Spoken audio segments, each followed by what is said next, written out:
Machado. Welcome to Guitars of R&B. Thanks for joining me. Thank you. Thanks for having me. Thank you. How are you? I'm good. It's early morning on this side. I'm in LA, so it's like 7:30 or something like that. But I'm cool. Yeah. It's so great to have you because you really are an artist and a guitarist and a producer and all these things, but you're really blending genres and pushing the boundaries of your music. That's what's really made you distinctive and what's made people take notice of you, right? Absolutely.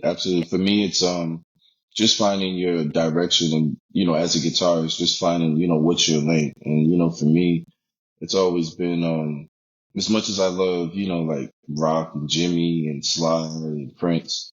I was like, man, but I am a hip hop kid, but I do love D'Angelo and Tribe, but I also too like Joni Mitchell and all the different genres. So I was like, man, what's a way that I can kind of take all of that and put it together? And I think I've been able to like find my niche. It took some time, but it's just being patient and just being persistent and finding your sound. That's really what it is, because guitar for me is like, I picked up guitar at a very young age, and like to this day, there's always still something new to learn. So I feel like as a guitarist, there's always something that you can find fresh and find innovative, as long as you keep digging in and, practice and just having an open mind to listening to different music to find your sound. Yeah. Well, let's talk about that because you're a child prodigy, right? That's what they call Mm-hmm. you, a child Yeah. prodigy. And you've had this amazing career to date. I'll just hit the highlights. Child prodigy. Rolling Stone named you Next Young Gun Guitarist. You shared the stage with Pharoah Monch, Robert Glasper, Family Stand, Pete Rock. So many mentors and musical greats behind you who are really pushing you and advocate for what you do. But let's go back to the beginning then, because how did you fall in love with guitar? Was it, what was it that pulled you in? Was it a sound? Was it an influence? For me, I picked the guitar up from my mom. Said before I was even born, she said when she was pregnant, anytime she was playing music around the house, I would always kick. And then, finally when I was born, like 2 years old, my father, he played a little bit, and, there was guitar laid out, around the house and instruments and stuff. And I just crawled and I picked it up and I started playing. It was just like, okay. It's like, really? And then ever since then, I've been playing ever since. And then professionally, I've been playing since 9 years old. My first show, and just the standing ovation and people clapping for you, and just that energy of like, wow, I'm playing in front of people, and you get something from the reaction from people, and you're doing what you love to do. I've never looked back. Did you have lessons? No, not at all. My whole thing was my father. He taught me a couple things, and then how the way I really picked up music and really learned how to play was by listening to records. My first introduction to music was Jimi Hendrix. It was Axis Bold as Love. I think that was the first album that I remember as a kid listening. I was just like, wow. Then it was Electric Ladyland and, Band of Gypsies. And I was just so blown away what was coming out the speakers. I was just like, I got to learn this. So what I did was I would sit there every day after school, and I would just keep playing the records over and over and over until I found the part, and I would just practice. And that was it. I did that for hours. And actually by doing that, I ended up developing an ear to where how I could like listen to something and pick it up right away. And it wasn't until later to when I started figuring out like what chords and, all of that. And I kind of just like taught myself all of it. You know what I mean? That is insane. I mean, do you Yeah. think that is, it is. I mean, but that's how they used to do it, right? Back in the day, Yeah. all these That's how they blues used to do. players. Yeah. The blues players. And then, with me, playing in clubs at 9 years old and being exposed to, different musicians. I've always was around older people. Of course I went to school, but then, my mom made a deal with me. She was like, as long as you get good grades, we'll do shows, you can go out and go play. So, I would go out at nighttime and do shows and jam with people, and she'd be right there.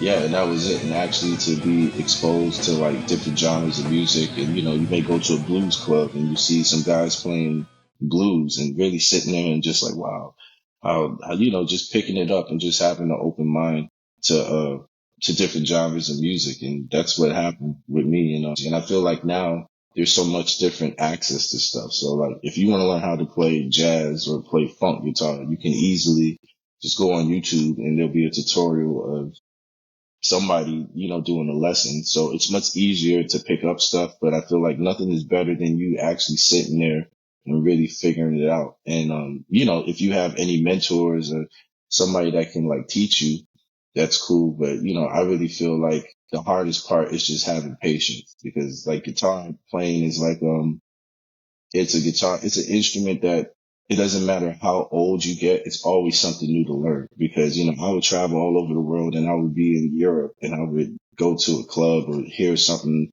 in the restaurant. I'd be like, what is that? And it's some flamenco guitar player playing incredible music. So for me, I'm always fascinated with finding new ideas and, always something new on an instrument. So The thing is that most guitarists, most of us who start, we kind of, like you say, you copy people, you emulate your heroes. So who were your heroes when you were growing up, and how did you evolve from emulating them to then developing your own sound? Because that's completely yeah, different, right? And that takes time as well. completely. It takes totally time to really define your sound. As a kid, the first and foremost is Jimi Hendrix. That was my first and foremost guitar player. Everybody comes after Jimi Hendrix in my book, because a lot of people say, well, why is that? And they can respect it because you got to understand Jimmy wasn't even in his prime. He was only 27 when he died. He only recorded like 3, 4 albums, and to do all of that in 4 years is crazy. He came to London in '66 and to become a star and did all of this touring and accomplish what he did in 4 years. That's yet to ever been done. And, you're talking about 50 something years later and there's still music that's coming out that we've never heard before to this day.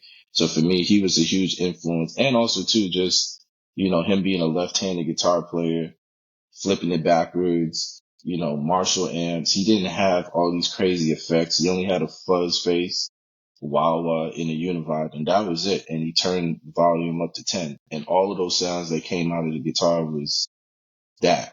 You know what I mean? I can only imagine if he had what we had today, it would be a totally different, story. So his influence on me was major. So as a kid, the only thing I wanted to do was learn like all of his songs. And then after Jimmy, then it was, Prince, Curtis Mayfield, Wes Montgomery, George Benson, all of these different, Robert Johnson, Muddy Waters, Albert King, all the guitar greats. But for me, it was really, Jimmy first. And then, as I dug in more into his music, I realized like, oh, this is really Muddy Waters, or this is really T-Bone Walker that he's really playing, or Buddy Guy. And then I was like, okay, these were the people that he was influenced by. So as a kid, I was playing a lot of the Hendrix stuff, and then, being called a child prodigy and, them calling me the next Jimi Hendrix. As a kid, I was like, that's a huge honor. But then as I got older, I didn't want it to be like one of those kids like, okay, he's just only emulating Jimmy and he doesn't have no identity. So I always would tell people like, of course, I love Jimmy. He's the one and only, but I want people to understand my music and my stuff. And I just tell people like, everybody wants to learn so fast, but you have to go through the process to really figure out who you are.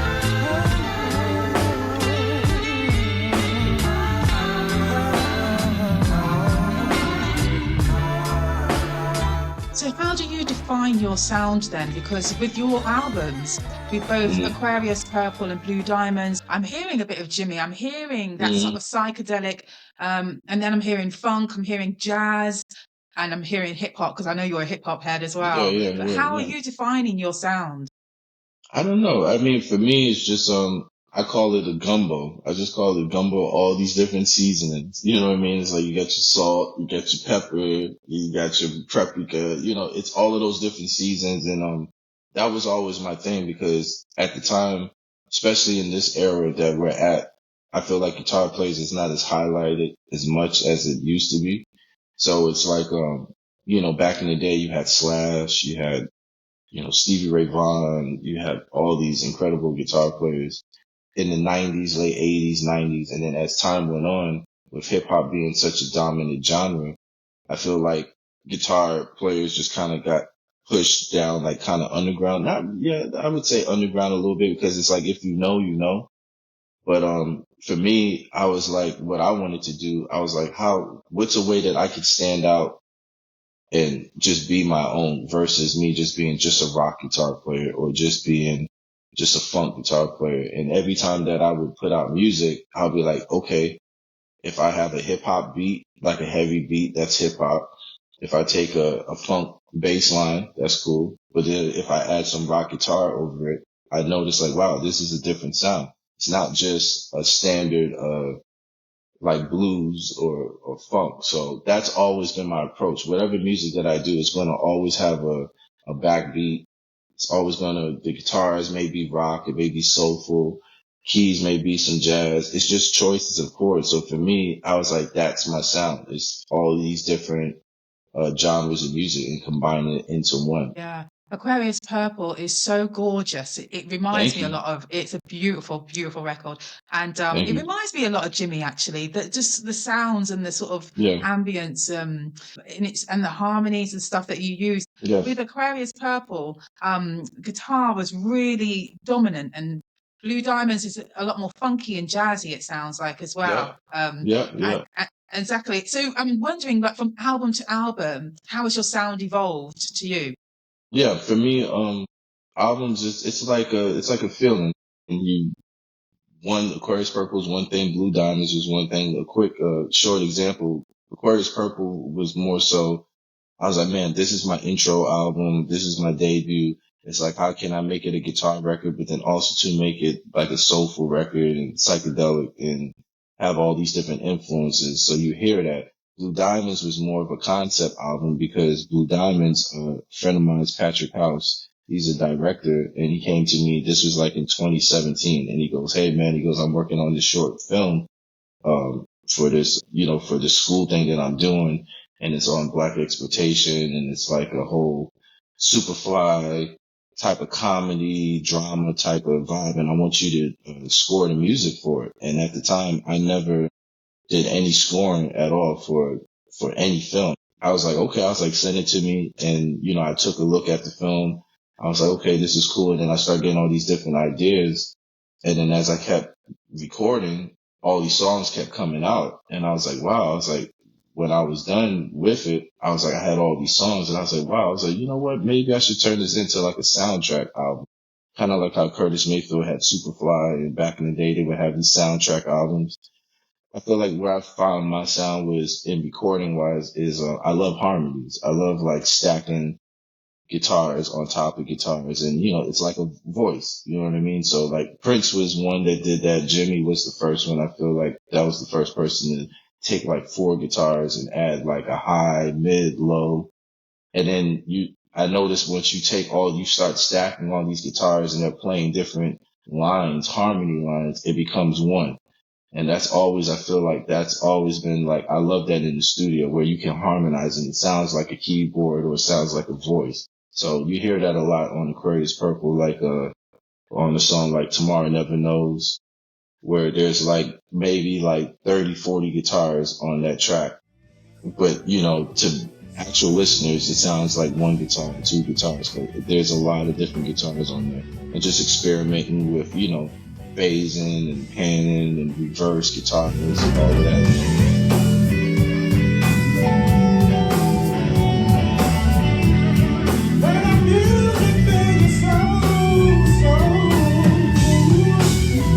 To give you guys a sneak peek, the next album, I'm doing this in immersive. Yeah, Sony Headphones approached me about doing a project in immersive, and I'm like one of the first artists to actually record an album from scratch. And yeah, and it's going to be like immersive 360. So that's something that I'm working on now. And, people like Bilal is going to be on it and, Sandra St. Victor. And, really, it's like when you record and you say, okay, I want to put a guitar to the left and I want to put it to the right. We're so used to like doing panning, like left is one thing, right is one thing. Now with this project, I can have a full 360 of guitars. You know, how the way I'm recording, how the way I'm, approaching the guitar to this project is going to be special. So I'm excited about that. And, those were the two songs that I premiered at NAMM. There Yeah. was a remake of Jimmy Manic Depression, featuring Corey Glover from Living Color, and then the other one was Darker Than Blue, that's featuring Bilal and Sandra St. Victor. So yeah, those were the two songs that I premiered, cover songs, but then the rest, everything else is going to be original on it. So yeah, it's a lot of cool stuff to come. Mhm.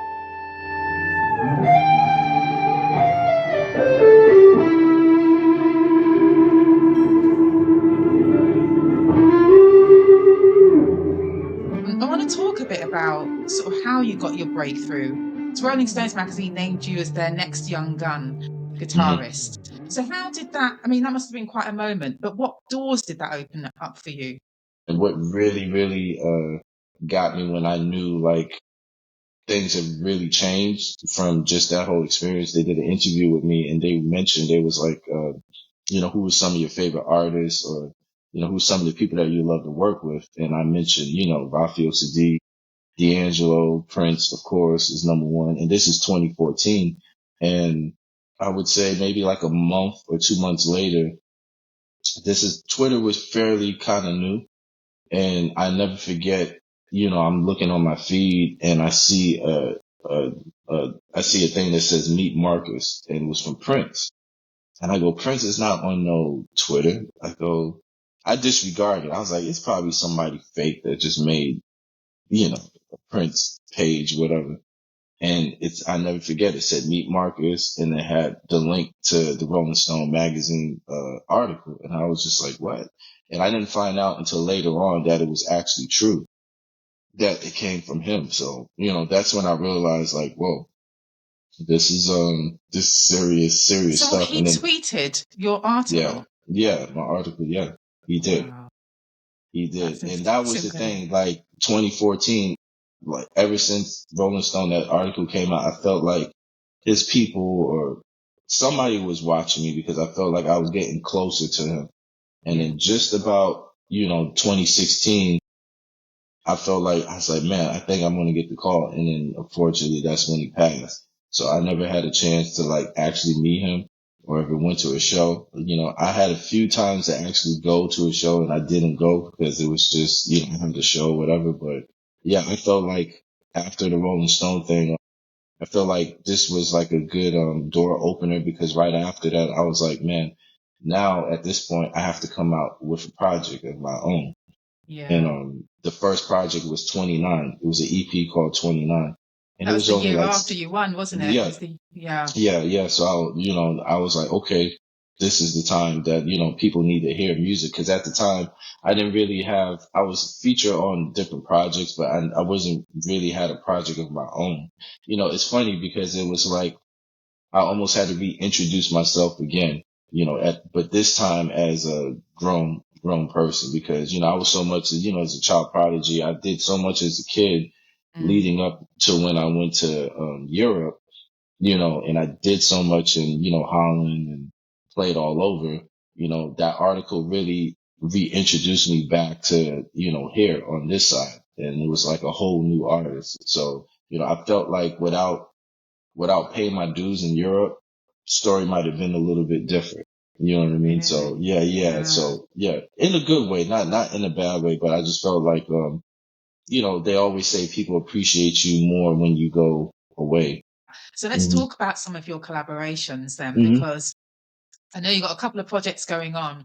One of Hmm. them being that supergroup 13 with Pharoah Monch and Daru Jones, who Hmm. you're in a couple of groups with. Yeah, So yeah, how did that connect happen yeah. with 13? And because it's kind of like a hip hop rock Rock. Yeah, outfit, yeah, right? yeah, yeah, So you yeah, really yeah. get That's to more let like the, rip on a yeah, let rip. Yeah, that's like my Black Sabbath, vibe, and you can really go out and turn the amps to 10. How that project came about, on 29, there's a song on 29 called New Things, with DJ Spinner. And, yeah, when we finished that song, I think that was like the last song for the project. And, DJ Spinner was like, man, he was like, this album is done. Who's going to be your band? Who do you want? Like, who's some of the people that you want to work with? And I mentioned Daru Jones, and Daru Jones, just his way. I call him like the Buddy Miles of now. You know what I mean? He's such a hip hop drummer, but the way he plays, his dynamics is totally like different. He is original, doesn't sound like nobody. And I was like, man, I love to work with Daru Jones. I said, I don't know him personally, but I'd love to work with him. Spinner was like, what? He was like, man, he's like, Daru's a good friend of mine. I'll call him up right now. I was like, really? So called him up while I was in the studio, put us on the phone. And that was it. We were locked ever since. And, once we got together and played, that was, the chemistry, everything was just there. Fairmont, on the other hand, was, organized confusion. He's a legend. Like, I had all his albums. I was like, come on, of course. The Fairmont's is like top 5. You know what I mean? MCs, greatest MCs of all time, in my opinion. You know what I mean? Eminem says that. Jay-Z says that. So, there was a good friend of ours, through the family stand that managed us, a guy, Rute, who was also to, Fairmont's manager. He was like, man, he's like, Pharaoh's been watching you. He loves to do something with you. We don't know when, but, just keep your eyes open that you may get the call that he wants you to come in the studio. And I was like, of course. He's like, yeah, he wants to go in this rock direction, but just trying to find like, the right people to like really sit down with. And, he would come to the family stand shows and I met him, super cool. And I was like, man, it would be an honor just to sit, with you and just, pick your brain and let's record.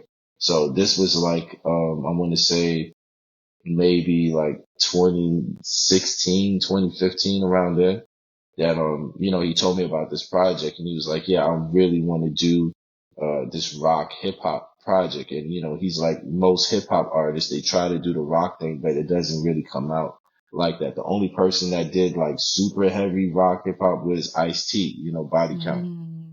But other than that, there hasn't really been somebody that, it's like, he's like, think of Band of Gypsies, Black Sabbath, but really talking about, what's going on in the world and Yeah. the whole thing. And he had this concept and I was like, okay, I was like, this is different. And he was like, who do you think, like, as a drummer that could like really bring that out? And first person I said Daru, and I didn't know they had a connection because Daru played with him in bands way before me.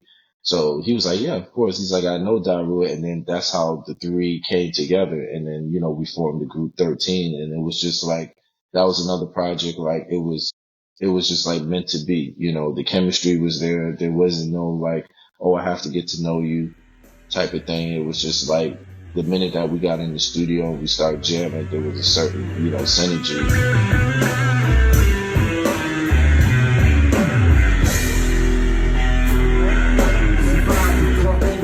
You would hardly believe it. Sipping whiskey from a goblet with a handful of snakes. Penetrating Medusa like a dog for the obvious reason.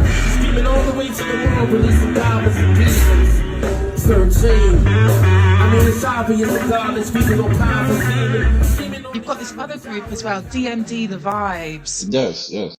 So that's DMD for Daru, Marcus, and Doug Wingbush. Yep. Yeah. Oh yeah.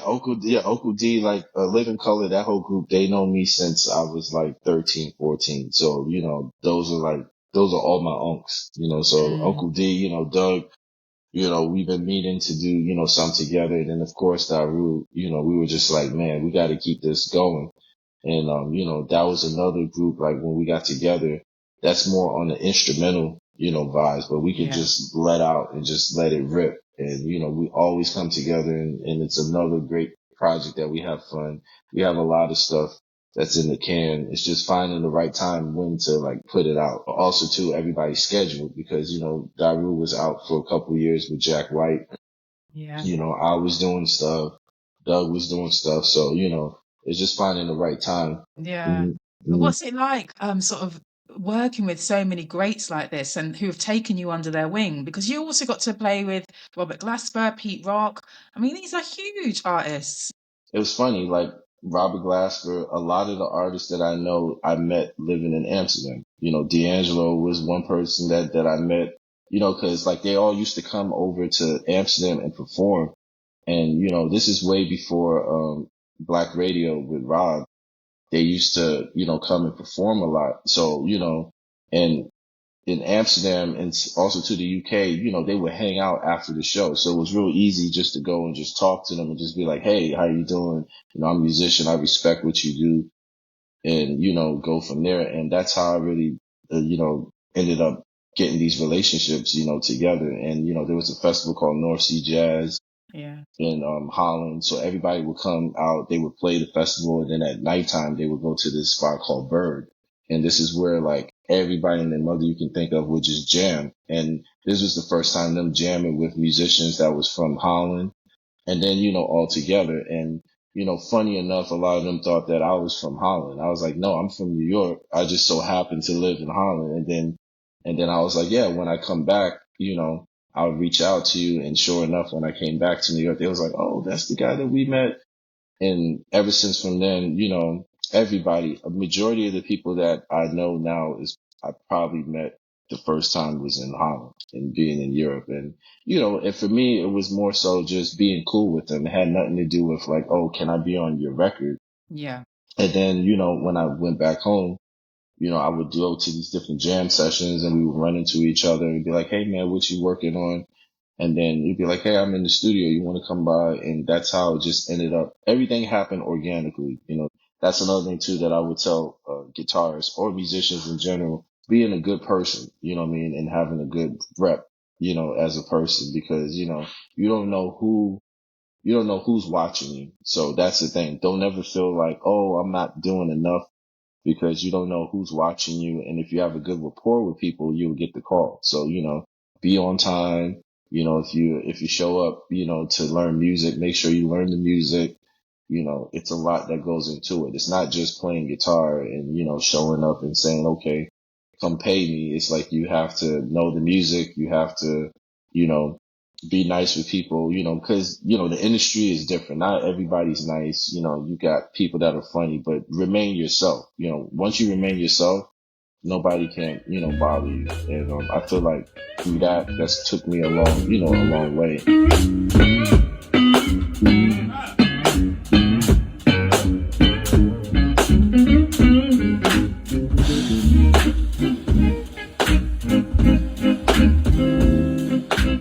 You mentioned that you met D'Angelo, and I read that you wanted to work with him. So Yeah. did that ever happen? Almost. Yeah, almost. I can't say. There may be some things in the works. Yeah. I can't say. There may be a surprise, but no, I met him, through, Sandra St. Victor, which, Okay. she's my second mom. Like, family stand first and foremost. If they're responsible for me being in Europe and taking me all over the world, because they were the first people to give me, to take me underneath their wing and say, hey, we're going to bring this young kid to Europe. And my first show was Jazz Cafe. And I was like, wow. I was like, if I ever get to go to Europe, I'm going to find a way to live out here. And that's how it really happened. So Family Stand, I credit them. If it wasn't for them, who knows? I would have probably still been playing, but the journey would have been a little bit different. Sandra, Jeff, they know everybody. You know what I mean? Sandra, she lives in the Netherlands for some time. So we winded back to like 2013.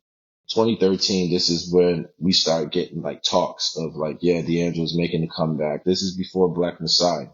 And, I was like, nah, ain't no way that he's coming. And sure enough, it was just like, out of the blue, he did this whole tour, did a few shows, and then I think the first show he did was Stockholm, he did Paris, and then it was Amsterdam. And I never forget it. And I was like, I gotta meet him. I gotta check it out. And sure enough, we went to the sound check, and at the time they were called Spades. This was before the Vanguard, and it was, I actually got to hear all of those songs that ended up on Black Messiah before it came out. And, and I met him, and he's Aquarius like me. And it was just like super cool, down to earth, super chilled. And I was like, wow, it's like this crazy. And for me, just to watch him in that time, and just like another, like one of the greatest like performers in this time, because he doesn't get enough credit for that. Because, Soultronics was one thing back in the day. I didn't get a chance to see Soultronics, But to see him come back after, you know, not being in the spotlight for like 14, 15 years, and he destroyed. They played for like 2 hours plus, and I was just like, this was like the best thing that I seen the band. And this is when, you know, they had Chris Dave, Pino, Jesse Johnson. Wow. You know, I actually saw him with Jeff Lee Johnson, because there was one show. They did 2 shows, and I actually got to see Jeff Lee Johnson before he passed. Played with D'Angelo and George Duke. And Jeff Lee is another unsung hero. If guitar players, if you out there, make sure you listen to Jeff Lee Johnson. Jeff Lee Johnson was on all the Jay Dilla stuff, Michelle Farrell, George Duke, you name it. And, you know, his playing is like, there's no other. It's like Jesse Johnson too also. But yeah, that's the guy. That's the cat. That is the guy. Do you know, I bought tickets to his concert a few years ago, and I was praying that he wouldn't cancel, praying. This is where he canceled. I was so gutted. I thought, but I know there's been, you know, he's had some time out for a while, so I had a feeling it would happen. So I haven't got to see him live yet, but yeah, he'll come back live. out. Yeah, he'll come back out. Yeah, he'll come back out. Yeah. I'm going to ask you then, like, to wrap up about R&B guitar. Like, I know that you kind of love to push genres, but what does R&B guitar mean to you? How would you define it?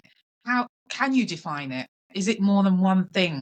Yeah, for me, R&B guitar is definitely more than one thing, because it's soulful, it's jazz, it's all these different elements in the guitar playing for me. And also too, it's a feeling, you know what I mean? It's very hard to describe, because it's like R&B guitar playing is like so soulful, like somebody like Spanky Alford that played with D'Angelo, another gospel guitar player. You hear gospel in there, you hear funk, you hear so much different elements in there. But yeah, for me, R&B guitar is like the best. Like, you got rock guitar, that's one thing, you got blues, but R&B is like all these different elements that's in one, you know what I mean, for R&B for sure. It's evolved over the years, hasn't it? So where do you see the future of R&B? I notice like now, like even in the hip hop R&B thing, the guitar is starting to come back a little bit, you know, like Beyonce's adding some guitar stuff in there. You know, I may hear little sprinkles of R&B in there. So it is very much popping up in this new modern day form. But I feel like there's a lot of, you know, of course you got like Sharky, you know, but the thing is with R&B though, it's not just one thing. You know, I always look at it as different elements. So it pops up in different things. Even in country music, there's a little bit of, you know, R&B guitar playing. Wherever you go, you're gonna hear it. You know, fusion, there's gonna be guitar playing. But I think now it's there, and I feel like there's a lot of upcoming guitar players that's adding that flavor, you know, into their repertoire. So I feel like it's on the up and up, but you know, it's slightly different from what it was back in the day, like where somebody like Nile Rodgers, where you can actually define and really hear it. And that's where for me, where I feel like I'm trying to push that more, is like having the guitar more at the forefront, you know what I mean? Versus it just being like, okay, we're going to play this little R&B line, you know, in the background. So, you know, you have people like Kingfish, you got Taz, you got, Sharky, you got a lot of different people, Marcus King, you got a lot of different people out there that's still killing it and taking it to the next level. So I feel like, you know, it's not dying, it's going on the up, you know what I mean? But I just feel like, you know, us as a community, guitar community, we got to push it more to the forefront, you know what I mean? So, you know, the more we put out music and the more that people are willing to listen, you know, it should be in a good place.